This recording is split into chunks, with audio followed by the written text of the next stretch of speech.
Stop scrolling, because what you're about to hear was never meant to be known. A Soviet sergeant who ignored orders, disobeyed his commander, disappeared inside a collapsing factory, and accidentally invented one of the deadliest sniper traps of the entire Second World War. A trap so effective, so terrifying, so precise, that the Red Army classified it for decades. A trap the Germans gave a name of their own. Der Spinnenbow, the spider's nest. This is the lost story of Sergeant Ivan Terekhov, the man whose refusal to retreat turned a ruined factory into a place where entire German platoons walked in, but not a single one walked out. This is Shadow of War. Stalingrad was not a battlefield, it was a furnace, a place where brick turned to dust and men turned to ghosts. By October 1942, the fighting in the industrial district was hell on earth. The Red October factory, once a giant of steel production, had become a maze of twisted beams, collapsed floors, and smoking craters. Inside this nightmare fought Sergeant Ivan Terekhov, a 29-year-old rifleman from Tver. He wasn't famous. He wasn't special. He wasn't a hero. He was just a soldier who had survived far longer than he should have. On the morning of October 18th, the Germans launched a massive assault. Panzers rolled forward. Stuka bombs screamed overhead. The Soviet line cracked like thin ice. Ivan's unit, already reduced from 47 men to just 12, received the order: fall back to the Volga, abandon the factory. For most soldiers, retreat meant survival. But for Ivan, something snapped. As his squad ran across the rubble, Ivan stopped, turned, and stared into the burning shell of the factory. He whispered, "If we leave, they will take everything." And in that moment, he disobeyed a direct command. He turned around and walked back into the factory alone. Inside the ruins, the world seemed mute. Dust floated like snow. The roof groaned with every blast. Ivan knew he could not defeat the German advance, but he could slow it, bleed it, make them pay for every meter. He climbed up a collapsed staircase and found a shattered office. Broken glass glittered on the floor. Mirrors from old machinery inspection units lay cracked against the wall. And then, an idea struck him, the kind of idea born only in desperation. Ivan began constructing something no manual had ever described. He took broken mirrors and angled them through holes in the walls so he could see the approach route without exposing even an eyelash. He spread glass shards on the ground to hear footsteps.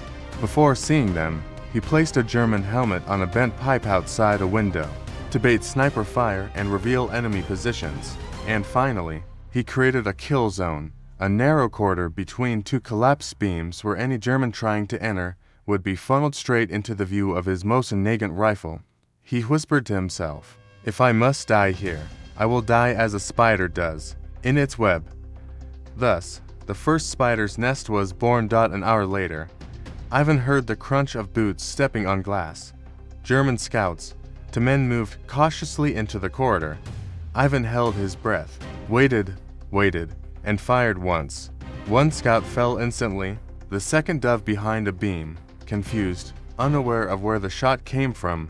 Ivan fired again, to enemies down. Hundreds more to come. As daylight faded, Ivan improved his creation. He added a second firing angle, using a mirror to line up shots without exposing himself, a sound trap, by hanging metal scraps that clinked when touched, a false entryway, which led Germans directly into his kill zone, a hidden exit route, in case he needed to reposition each hour. The trap evolved. Each hour, Ivan became deadlier. At dusk, a full German assault squad, 11 men, entered the factory. They moved slowly, weapons raised. Ivan watched them through reflections, angles, shadows. He fired. One fell, then another, then another. The Germans panicked, firing blindly at walls, shadows, smoke, but they never found him. They were trapped in his web. When the shooting ended, all 11 lay motionless. Ivan had not moved from his position. By midnight, German soldiers whispered a new phrase, Der Spinnenbow, the spider's building. Because every time they entered, a shot came from nowhere.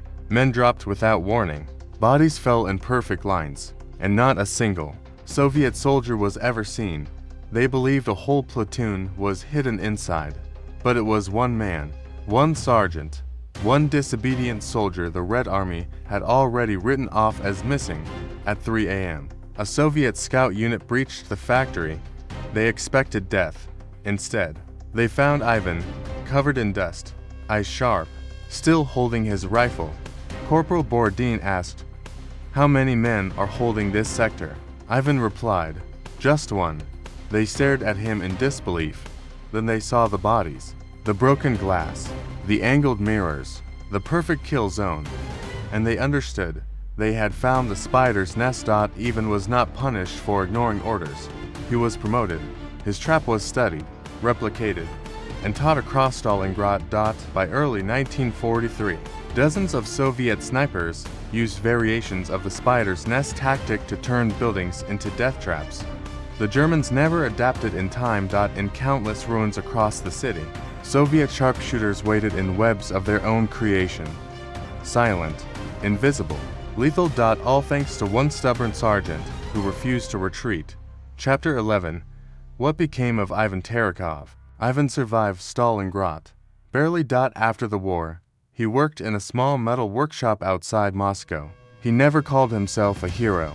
He never spoke of the factory. He never claimed the lives he took. His grandson once asked him, "Dedushka, what was Stalingrad like?" Ivan stared out the window and said, "A place where men became spiders, or flies." He died in 1984. His records were declassified in 2001. His name remains unknown to most of the world, until now.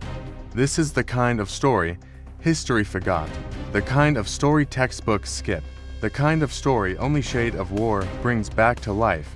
If you want more untold World War II legends, like, subscribe, comment, Spider's Nest. This is Shadow of War, where forgotten warriors rise again.